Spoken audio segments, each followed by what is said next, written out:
सत श्री अकाल, तुसीं देख रहे हो ऑन एयर ते मैं हां रमन तूर। जिंदगी हर इंसान के सामने बहुत सारे इम्तिहान लैके आउंदी है ते बहुत सारे लोग जिथे इन्हां इम्तिहानां दे विच हार मन के पिछे हुंदे आ और बेहद बेआस हो के जिंदगी दे विच खड़ जांदे आ। उत्थे कुछ लोग इहो जिहे हुंदे आ जिन्हां दे सामने जिंदगी बेहद करड़े इम्तिहान लैके आउंदी है ते बावजूद इसदे वो लोग हार मनण दे लई किसी भी तरह तैयार नहीं हुंदे। कुछ इस तरह की कहानी जिहड़ी आ सामने आ रही है पठानकोट के नाल लगदे पिंड भोआ दी दाणा मंडी सिहोड़ा तो, जिथे एक 7 साल तो एक इंसान है सुच्चा सिंह वो काम करदा आ रहा है और ਉਹਦੇ ਜਿਹੜੀ ਜ਼ਿੰਦਗੀ ਦੇ ਵਿੱਚ ਵੱਡਾ ਇਮਤਿਹਾਨ ਆਇਆ ਇਹ ਕਿ ਉਹਦੀਆਂ ਦੋਨਾਂ ਅੱਖਾਂ ਦੀ ਰੌਸ਼ਨੀ ਨਹੀਂ ਆ, ਪਰ ਉਹ ਮੰਡੀ ਦੇ ਵਿੱਚ ਲਗਾਤਾਰ ਸੀਜ਼ਨ ਦੇ ਦੌਰਾਨ ਤੁਹਾਨੂੰ ਮਿਹਨਤ ਮਜ਼ਦੂਰੀ ਕਰਦਾ ਨਜ਼ਰ ਆ ਜਾਵੇਗਾ। ਸੁੱਚਾ ਸਿੰਘ ਮੋਕੇਰੀਆਂ ਦਾ ਰਹਿਣ ਵਾਲਾ ਔਰ ਜਿੱਥੇ ਉਹ ਟਰੰਕ ਔਰ ਪੇਟੀਆਂ ਬਣਾਉਣ ਦਾ ਕੰਮ ਕਰਦਾ ਸੀ ਤੇ ਇੱਕ ਦਿਨ ਲੋਹੇ ਦੀਆਂ ਸ਼ਿਲਤਰਾਂ ਉਹਦੀਆਂ ਅੱਖਾਂ ਦੇ ਵਿੱਚ ਚਲੀਆਂ ਜਾਂਦੀਆਂ ਤੇ ਉਹਦੀ ਜਿਹੜੀ ਨਜ਼ਰ ਆ ਹਮੇਸ਼ਾ ਦੇ ਲਈ ਚਲੀ ਜਾਂਦੀ ਆ। ਸੁੱਚਾ ਸਿੰਘ ਦੱਸਦੇ ਆ ਕਿ मैं डॉक्टर ਨੂੰ ਦਿਖਾਉਣ ਦੀ ਕੋਸ਼ਿਸ਼ ਕੀਤੀ, ਇਲਾਜ ਕਰਾਉਣ ਦੀ ਕੋਸ਼ਿਸ਼ ਕੀਤੀ ਔਰ ਕਿਸੇ ਨੇ ਮੈਨੂੰ ਅੱਖਾਂ ਡੋਨੇਟ ਕਰਨ ਦੀ ਵੀ ਕੋਸ਼ਿਸ਼ ਕੀਤੀ, ਪਰ ਪਿੱਛੇ ਤੋਂ ਹੀ ਅੱਖਾਂ ਦੀ ਲਾਈਟ ਜਿਹੜੀ ਨਹੀਂ ਆਈ ਤੇ ਜ਼ਿੰਦਗੀ ਭਰ ਦੇ ਲਈ ਡਾਕਟਰਾਂ ਨੇ ਕਹਿ ਦਿੱਤਾ ਕਿ ਹੁਣ ਤੁਹਾਡੀਆਂ ਅੱਖਾਂ ਦਾ ਇਲਾਜ ਕੋਈ ਨਹੀਂ ਹੈ ਤੇ ਤੁਸੀਂ ਦੁਬਾਰਾ ਦੇਖ ਨਹੀਂ ਸਕਦੇ। ਪਰ ਉਹਨਾਂ ਨੂੰ ਲੱਗਿਆ ਕਿ ਮੈਂ ਇਸ ਤਰੀਕੇ ਦੇ ਨਾਲ ਜ਼ਿੰਦਗੀ ਤੋਂ ਹਾਰ ਮੰਨ ਕੇ ਬੈਠ ਨਹੀਂ ਸੀ ਸਕਦਾ, ਕਿਉਂਕਿ ਘਰ ਦੇ ਵਿੱਚ 4 ਧੀਆਂ ਔਰ 4 ਧੀਆਂ ਦੀ ਜ਼ਿੰਮੇਵਾਰੀ ਉਹਨਾਂ ਦੇ ਉੱਤੇ ਆ, ਪਤਨੀ ਦੀ ਜ਼ਿੰਮੇਵਾਰੀ ਉਹਨਾਂ ਉੱਤੇ ਆ, ਘਰ ਪਰਿਵਾਰ ਨੂੰ ਚਲਾਉਣ ਦੀ ਜ਼ਿੰਮੇਵਾਰੀ ਉਹਨਾਂ ਦੇ ਉੱਤੇ ਆ। ਉਹ ਕਹਿੰਦੇ ਕਿ ਮੈਂ ਉਦਾਸ ਹੋਣ ਦੀ ਬਜਾਏ ਕੰਮ ਲੱਭਣਾ ਸ਼ੁਰੂ ਕੀਤਾ ਤੇ ਇੱਕ ਆੜਤੀ ਹੈਗੇ ਰਾਜਕੁਮਾਰ, ਉਹਨਾਂ ਦੇ ਨਾਲ ਸੰਪਰਕ ਕੀਤਾ ਕਿ ਮੈਂ ਕੰਮ ਕਰਨਾ ਚਾਹੁੰਦਾ। ਔਰ ਆੜਤੀ ਰਾਜਕੁਮਾਰ ਸਾਹਿਬ ਨੇ ਜਦੋਂ ਦੇਖਿਆ ਕਿ ਇਸ ਬੰਦੇ ਦੇ ਵਿੱਚ ਇੰਨੀ ਹਿੰਮਤ ਆ, ਇੰਨਾ ਜਨੂਨ ਔਰ ਇੰਨੀ ਤੜਪ ਆ ਕੰਮ ਕਰਨ ਦੀ, ਤੇ ਉਹ ਉਹਨਾਂ ਨੂੰ ਆਪਣੇ ਕੰਮ ਦੇ ਉੱਤੇ ਰੱਖ ਲੈਂਦੇ ਆ। पर मंजर इस वेले ये है कि जिथे सुच्चा सिंह की हिम्मत ने हार नहीं मन्नी, सुच्चा सिंह ने हार नहीं मन्नी मेहनत करन तो और किसी के उत्ते बोझ बन के रहन की बजाय अपने हथी मेहनत करके अपने घर परिवार नूं चलाउण की कोशिश की।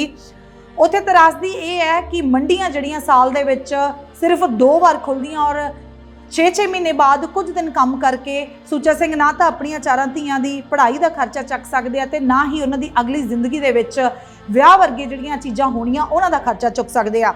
हालांकि 2 बेटियां कपड़े सिउं के सुच्चा सिंह दे नाल घर की जिम्मेवारी दे विच हत्थ वटाउण की कोशिश करदियां ने। उन्हां दी पत्नी लोकां दे घर दा काम काज करके हत्थ वटाउण की कोशिश करदी है ते जदों इस बाबत सुच्चा सिंह नूं पुछया जांदा है कि सरकार दे वल्लों तुहानूं की मदद है, तां बेहद शर्मनाक गल सामने आई कि महज 30 किलो महीने की कणक दित्ती जांदी आ बिना किसी भी होर सौदे दे ते उहदे नाल ही 750 रुपया महीना पेंशन जिहड़ी सुच्चा सिंह नूं दित्ती जांदी आ, जिहदे नाल कि घर का गुजारा बेहद मुश्किल आ।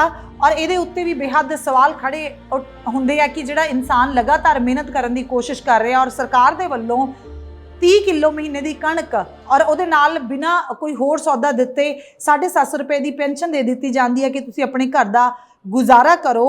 सुच्चा सिंह इस वेले मेहनत मजदूरी कर रहे और कह रहे हैं कि मैं हार तो नहीं मानता, पर साल दे विच जदों मंडी 2 वारी खुलदी आ ते होर किसी भी काम दे विच आरी नज़र आउंदे ने सुच्चा सिंह। इहदे बाबत सुच्चा सिंह की कहंदे आ पहलां ओह सुण लैंदे आ। की कहना चाहोगे तुसीं अखां तुहाडीआं कदों दीआं जिहड़ियां काम नहीं करदियां पईआं? 18-20 साल हो गया जी। की गलबात होई जी? मैं ट्रंक पेटे का काम करता सी जी ते काम करते करते मेरी अखां 'च लोहे दी कातरां वज गईयां। कातरां वजन तो बाद मैं काफ़ी जांच कराई पर आराम नहीं मैनूं आया। उस तो बाद मैं घर बैठ गया। घर बैठने तो बाद मैंने किसी चीज़ की सहूलत नहीं मिली तो फिर मैं इधर राजी भाई होना को आया। इन्होंने कहा भाई मैं काम करना, इन्होंने मैं काम करने में रख लिया। उहदा मैं इत्थे हुण काम करता पाया, मैनूं कोई इत्थे 6-7 साल हो गए आंदे नूं। हाँ जी, घर का गुजारा बड़ा औखा है जी।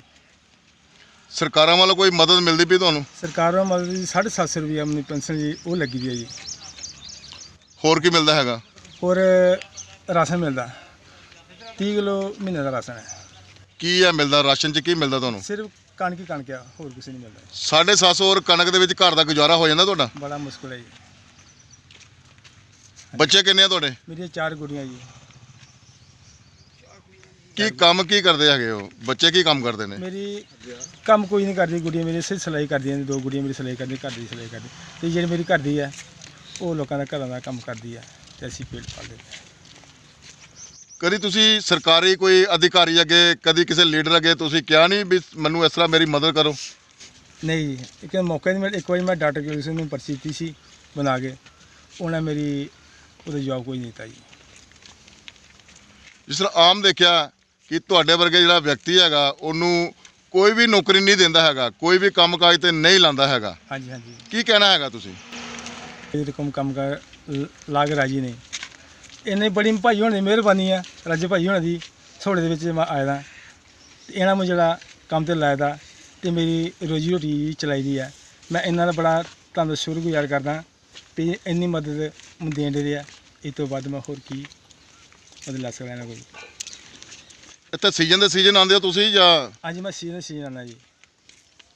ਤੁਹਾਨੂੰ ਅੱਖ ਤੋਂ ਬਿਲਕੁਲ ਨਜ਼ਰ ਨਹੀਂ ਆਉਂਦਾ ਜੀ? ਬਿਲਕੁਲ ਨਹੀਂ, ਬਿਲਕੁਲ ਮੈਂ 100% ਆਉਂਦਾ ਜੀ। ਕਦੀ ਅੱਖਾਂ ਜਿਹੜੀਆਂ ਤੁਹਾਨੂੰ ਕਿਸੇ ਨੇ ਡੋਨੇਟ ਕਰਵਾਈਆਂ ਹੋਣ, ਇਸ ਤਰ੍ਹਾਂ ਦੀ ਕਦੀ ਗੱਲਬਾਤ ਹੋਈ ਹੈ ਕੋਈ? ਹਾਂਜੀ, ਇੱਕ ਵਾਰੀ ਹੋਈ ਸੀ। ਮਤਲਬ ਅੱਖ ਪਵਾਈ ਸੀ ਮੈਂ ਸੱਜੀ, ਮਤਲਬ ਉਹ ਲਾਈਟ ਨਹੀਂ ਆਈ। ਲਾਈਟ ਕੇ ਡਾਕਟਰ ਨੂੰ ਪਿੱਛੇ ਵੀ ਕਹਿੰਦੇ ਵੀ ਅੱਖਾਂ ਦੇ ਪਿੱਛੋਂ ਪਰਦੇ ਫਟ ਚੁੱਕੇ ਆ, ਤੇ ਤੇਰੀ ਲਾਈਟ ਨਹੀਂ ਆ ਸਕਦੀ।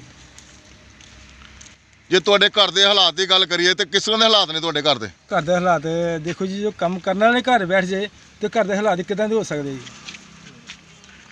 ਹਾਂਜੀ, ਤੇ ਗੁਜ਼ਾਰਾ ਜਿਹੜਾ ਔਖਾ ਚੱਲਦਾ ਪਤਾ ਜੀ। ਸੁੱਚਾ ਸਿੰਘ ਦੀ ਮਿਹਨਤ ਨੂੰ ਸਲਾਮ ਕਰਦੇ ਆ। ਜਿਸ ਤਰੀਕੇ ਦੇ ਨਾਲ ਉਹ ਹਾਰ ਮੰਨਣ ਨੂੰ ਤਿਆਰ ਨਹੀਂ ਆ, ਪਰ ਉਹਨਾਂ ਨੂੰ ਦੇਖ ਰਿਹਾ ਕਿ ਉਹਨਾਂ ਦੇ ਘਰ ਦੇ ਵਿੱਚ 4 ਬੇਟੀਆਂ ਔਰ ਉਹਨਾਂ ਦੀ ਅਗਲੇਰੀ ਜ਼ਿੰਦਗੀ ਦੇ ਲਈ ਵੀ ਸੁੱਚਾ ਸਿੰਘ ਨੂੰ ਆਪਣੀਆਂ ਜ਼ਿੰਮੇਵਾਰੀਆਂ ਨਜ਼ਰ ਆ ਰਹੀਆਂ, ਤੇ ਇਸ ਵੇਲੇ ਉਹ ਥੋੜੀ ਬਹੁਤੀ ਸਰਕਾਰ ਤੋਂ ਵੀ ਆਸ ਕਰ ਰਹੇ ਨੇ ਕਿ ਕਿਸੇ ਤਰੀਕੇ ਦੇ ਨਾਲ ਉਹਨਾਂ ਦੀ ਮਦਦ ਕੀਤੀ ਜਾਵੇ। ਪਰ ਨਾਲ ਦੀ ਨਾਲ ਆੜਤੀ ਰਾਜਕੁਮਾਰ ਸਿੰਘ ਦੇ ਸ਼ੁਕਰਗੁਜ਼ਾਰ ਨੇ ਕਿ ਜਿੱਥੇ ਮੈਨੂੰ ਹੋਰ ਲੋਕਾਂ ਨੇ ਕੰਮ ਨਹੀਂ ਦਿੱਤਾ ਔਰ ਕੰਮ ਤੋਂ ਮਨਾ ਕਰ ਦਿੱਤਾ ਕਿਉਂਕਿ ਮੈਂ ਦੋਨਾਂ ਅੱਖਾਂ ਤੋਂ ਦੇਖ ਨਹੀਂ ਸਕਦਾ, ਉੱਥੇ ਰਾਜਕੁਮਾਰ ਸਿੰਘ ਆੜਤੀ ਜਿਹੜੇ ਹੈਗੇ ਆ ਉਹਨਾਂ ਨੇ ਇਸ ਕੰਮ ਦੇ ਵਿੱਚ ਉਹਨਾਂ ਦੀ ਮਦਦ ਕੀਤੀ ਤੇ ਉਹਨਾਂ ਨੂੰ ਆਪਣੀ ਜਿਹੜੀ ਆ ਮੰਡੀ ਦੇ ਵਿੱਚ ਕੰਮ ਦਿੱਤਾ। ਇਸ ਦੇ ਬਾਬਤ ਆੜਤੀ ਰਾਜਕੁਮਾਰ ਸਿੰਘ ਕੀ ਕਹਿੰਦੇ ਆ ਉਹ ਵੀ ਇੱਕ ਵਾਰ ਸੁਣ ਲੈਂਦੇ ਆ। ਰਾਜਕੁਮਾਰ ਸੋੜਾ, ਮੈਂ ਬਲਾਕ ਸੰਮਤੀ ਦਾ ਚੇਅਰਮੈਨ ਵੀ ਹਾਂ ਔਰ ਆੜਤੀ ਹਾਂ। ਇਹ ਸੁੱਚਾ ਰਾਮ ਮੇਰੇ ਤੋਂ ਮਕੇਰੀਆਂ ਤੋਂ ਮਤਲਬ ਕਿ ਪਿਛਲੇ 6-7 ਸਾਲ ਮੇਰੇ ਕੋਲ ਮੰਡੀ ਆ ਰਿਹਾ।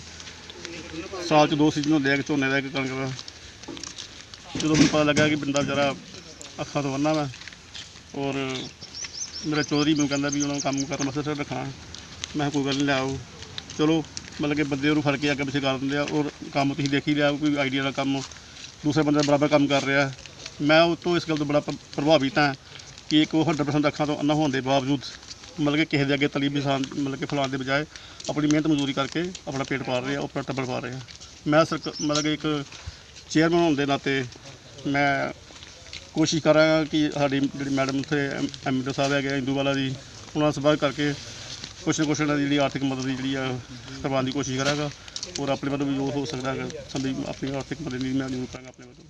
ਸਰ, ਜਿਸ ਤਰ੍ਹਾਂ ਇਹਨਾਂ ਦੀਆਂ ਬੇਟੀਆਂ 4 ਬੇਟੀਆਂ ਹੈਗੀਆਂ ਨੇ, ਸਿਲਾਈ ਕਢਾਈ ਮਾੜਾ ਮੋਟਾ ਘਰ ਕੰਮ ਕਰਦੀਆਂ, ਸਰਕਾਰ ਵੱਲੋਂ ਸਿਰਫ ਕਣਕ ਔਰ 750 ਰੁਪਏ ਪੈਨਸ਼ਨ ਮਿਲਦੀ ਹੈ, ਕਿ ਘਰ ਦਾ ਗੁਜ਼ਾਰਾ ਇਹਨਾਂ ਦਾ ਹੋ ਜਾਂਦਾ ਇਹਦੇ ਕੰਮ ਦੇ ਨਾਲ? ਗੁਜ਼ਾਰਾ ਤਾਂ ਕੋਈ ਗੁਜ਼ਾਰਾ ਤਾਂ ਬਹੁਤ ਮੁਸ਼ਕਿਲ ਆ। ਜਿਹਦੇ 4 ਮਤਲਬ ਕਿ ਲੜਕੀਆਂ, 2 ਜਣੇ ਆਪ 6 ਪਰਿਵਾਰ ਦੇ ਮੈਂਬਰ ਹੋਣ, ਤੇ 6 ਮਤਲਬ ਕਿ 750 ਰੁਪਏ ਪੈਨਸ਼ਨ ਨਾਲ ਜਾਂ ਉਹਦੇ ਨਾਲ ਰਾਸ਼ਨ ਨਾਲ ਕੀ ਬਣਨਾ, ਰਾਸ਼ਨ ਦੇ ਨਾਲ ਬਾਕੀ ਕੁਛ ਹੋਰ ਵੀ ਨਾਲ ਚਾਹੀਦਾ ਹੁਣ ਖਾਣ ਵਾਸਤੇ, ਹੈ ਨਾ। ਤੇ ਇਸ ਕਰਕੇ ਮੈਂ ਤੁਹਾਨੂੰ ਕਿਹਾ ਕਿ ਮੈਂ ਕੋਸ਼ਿਸ਼ ਕਰਦਾ ਮਤਲਬ ਕਿ ਐਮਐਲਏ ਸਾਹਿਬ ਸਾਡੇ ਹੈਗੇ ਇੰਦੂਵਾਲਾ ਜੀ, ਉਹਨਾਂ ਨਾਲ ਮਿਲ ਕੇ ਜਾਂ ਉਹਨਾਂ ਨਾਲ ਫੋਨ 'ਤੇ ਗੱਲ ਕਰਕੇ ਮੈਂ ਉਹਨਾਂ ਦੇ ਹਾਲਾਤ ਇਹਨਾਂ ਨੂੰ ਜਾਣੂ ਕਰਵਾਵਾਂਗਾ। ਜਾਣੂ ਕਰਵਾ ਕੇ ਥੋੜ੍ਹੀ ਜਿੰਨੀ ਕੁ ਹੋ ਸਕਦੀ ਕੋਈ ਆਰਥਿਕ ਮਦਦ ਕਰਾਉਣ ਦੀ ਵੀ ਕੋਸ਼ਿਸ਼ ਕਰਾਂਗਾ। ਜਿੱਦਾਂ ਮਕਾਨ ਵੀ ਇਹਨਾਂ ਦਾ ਵਿਚਾਰਾ ਮਤਲਬ ਕਿ ਫਲ ਫੁੱਲ ਕੇ ਜਿਹੜਾ ਮਕਾਨ ਵੀ ਬਣਾਇਆ ਸੀਗਾ, ਪਰ ਅਜੇ ਤੱਕ ਮਕਾਨ ਜਿਹੜਾ ਪਲਸਤਰ ਨਹੀਂ ਕਰ ਪਾਏ। ਉਸ 'ਤੇ 2 ਕਮਰੇ ਹੈਗੇ ਆ ਅਤੇ ਬੱਚੇ ਘਰ ਦਾ ਮਤਲਬ ਕਿ ਗੁਜ਼ਾਰਾ ਉਹਨਾਂ ਦਾ ਔਖਾ ਹੈ। ਪਰ ਮੈਂ ਇਸ ਗੱਲ ਤੋਂ ਬੜਾ ਪ੍ਰਭਾਵਿਤ ਹਾਂ ਕਿ ਜਦੋਂ ਮਤਲਬ ਕਿ ਅੱਖਾਂ ਤੋਂ ਅੰਨਾ ਹੋਣ ਦੇ ਬਾਵਜੂਦ ਵੀ ਆਪਣੀ ਮਿਹਨਤ ਮਜ਼ਦੂਰੀ ਕਰਕੇ ਆਪਣਾ ਪੇਟ ਪਾ ਰਿਹਾ, ਨਾ ਕਿ ਭੀਖ ਮੰਗ ਕੇ। ਨਹੀਂ ਤੇ ਆਪਾਂ ਆਮ ਦੇਖਦੇ ਹਾਂ ਲੋਕ ਵੀ ਜਿਹੜੀ ਅੱਖਾਂ ਤੋਂ ਅੰਨੇ ਹੁੰਦੇ ਆ, ਉਹ ਮਤਲਬ ਕਿ ਅੱਖਾਂ ਤੋਂ ਹੋਣ ਦਾ ਬਹਾਨਾ ਲੈ ਕੇ ਇੱਕ ਮਤਲਬ ਕਿ ਆਮ ਲੋਕ ਜਿਹੜੇ ਭੀਖ ਮੰਗਦੇ ਆ। ਪਰ ਇਸ ਬੰਦੇ ਦੀ ਦਾਦ ਦੇਣੀ ਪਏਗੀ ਮਤਲਬ ਕਿ ਉਸ ਵਾਸਤੇ ਛੱਡ ਕੇ ਮਤਲਬ ਕਿ ਆਪਣੀ ਮਿਹਨਤ ਮਜ਼ਦੂਰੀ ਵੱਲ ਖਿਆਲ ਕਰਕੇ ਮਿਹਨਤ ਮਜ਼ਦੂਰੀ ਨਾਲ ਆਪਣਾ ਜਿਹੜਾ ਪੇਟ ਭਰ ਰਿਹਾ। ਅਤੇ ਮੈਂ ਇਸ ਗੱਲ ਦੀ ਇਸ ਦੀ ਪ੍ਰਸ਼ੰਸਾ ਕਰਦਾ ਬੰਦਾ ਵੀ ਮਤਲਬ ਕਿ ਪਰਮਾਤਮਾ ਨੂੰ ਮੰਨਦਾ ਬੰਦਾ। ਸੋ ਹਮੇਸ਼ਾ ਕਹਿੰਦੇ ਆ ਕਿ ਜਿੱਥੇ ਚਾਹ ਉੱਥੇ ਰਾਹ। ਇਸ ਤਰੀਕੇ ਦੀ ਜਿਹੜੀ ਚੜ੍ਹਦੀ ਕਲਾ ਦੀ ਕਹਾਣੀ ਆ ਸੁੱਚਾ ਸਿੰਘ ਦੀ, ਸਭ ਨੂੰ ਹਿੰਮਤ ਦਿੰਦੀ ਆ। ਔਰ ਇਹ ਚੀਜ਼ ਸਭ ਤੋਂ ਜ਼ਿਆਦਾ ਸੁਖਦ ਹੈ ਕਿ ਕਿਸੇ ਉੱਤੇ ਬੋਝ ਬਣਨ ਦੀ ਬਜਾਏ, ਬਿਲਕੁਲ ਵੀ ਨਾ ਦੇਖ ਸਕਣ ਦੇ ਬਾਵਜੂਦ ਵੀ ਢਹਿੰਦੀ ਕਲਾ 'ਚ ਜਾਣ ਦੀ ਬਜਾਏ ਆਪਣੀ ਮਿਹਨਤ ਦੇ ਨਾਲ ਚੜ੍ਹਦੀ ਕਲਾ ਦੇ ਵਿੱਚ ਨੇ। ਪਰ ਇਸ ਵੇਲੇ ਜ਼ਰੂਰਤ ਇੱਥੇ ਮਹਿਸੂਸ ਹੁੰਦੀ ਹੈ ਕਿ ਜਿਸ ਤਰੀਕੇ ਨਾਲ ਪਰਿਵਾਰ ਦੀ ਵੱਡੀ ਜ਼ਿੰਮੇਵਾਰੀ ਉਹਨਾਂ ਦੇ ਸਿਰ ਤੇ ਹੈ, ਜੇ ਸਰਕਾਰ ਮਦਦ ਕਰਨ ਹੀ ਲੱਗੀ ਹੈ ਤੇ ਕੁਝ ਚੰਗੀ ਤਰ੍ਹਾਂ ਮਦਦ ਕਰ ਦੇਵੇ। ਤੇ ਰਾਜਕੁਮਾਰ ਜੀ ਵਰਗੇ ਲੋਕਾਂ ਨੂੰ ਵੀ ਜਿਹੜੀ ਆ ਔਨ ਏਅਰ ਦੇ ਵੱਲੋਂ ਸਲਾਮ ਕਿ ਜੋ ਇਦਾਂ ਦੇ ਲੋਕਾਂ ਦਾ ਹੌਸਲਾ ਵਧਾਉਂਦੇ ਆ ਔਰ ਉਹਨਾਂ ਦੀ ਮਿਹਨਤ ਮਜ਼ਦੂਰੀ ਕਰਨ ਦੀ ਇੱਛਾ ਦੇ ਸਾਹਮਣੇ ਉਹਨਾਂ ਨੂੰ ਕੰਮ ਦਿੱਤਾ ਜਾਂਦਾ। इस तरीके ਦੀਆਂ ਹੋਰ ਅਪਡੇਟਸ ਦੇ ਲਈ ਜੁੜੇ ਰਹੋ ਔਨ 에ਅਰ ਦੇ ਨਾਲ। ਫਿਲਹਾਲ ਦਿਓ ਇਜਾਜ਼ਤ, ਸ਼ੁਕਰੀਆ।